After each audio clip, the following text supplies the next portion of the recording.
ending it off with the actual performance, let me go and tell you the specs within this phone. The Pixel 4a had that Qualcomm Snapdragon 730G chipset, an octa-core CPU, an Adreno 618 GPU, and 6 gigs of RAM. There was only one model of this phone with 6 gigs of RAM, and I actually think this phone's performance is actually pretty good.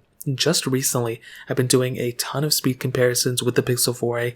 Once this phone first came out, I did a bunch of comparisons at that point too, and I was actually really happy about the chipset, about the performance and everything. I thought it was going to be a bad performing phone because of the watered down Qualcomm chipset, but that really wasn't the case. I had a solid experience on this thing. Now, it definitely wasn't perfect, but for day-to-day tasks, I think you're going to be perfectly fine. I'm so glad this thing has stock Android. You know, if it didn't have stock Android, it would be a totally different experience. You'd probably have a phone that would glitch up a lot, wouldn't be able to handle everything you threw at and all that stuff. But this specific device, because of the amount of chipset, because of the RAM inside of it and everything, it's a solid performing phone. Now, in my case, I always test, heavier intensive games and stuff like that. And really the only small little thing that I even noticed were like animation speeds. So sometimes it may have been a little glitchy here and there, but I don't even think it's that big of a deal. I think it's totally predictable. And that's one thing I always look for, reproducibility or whatever the word is, basically patterns. I want to be able to see that this phone is going to consistently give me the same speed. And I think that's one thing that this phone had going for it. It was consistently the same,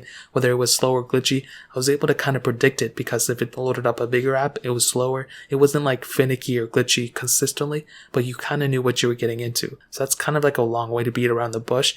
I think this phone's performance is still really, really good in 2021, and I will be installing the Android 12 beta hopefully sometime soon, and I'm excited to see how that phone holds up on Android 12 as well. So that pretty much covers it up in the performance standpoint. Now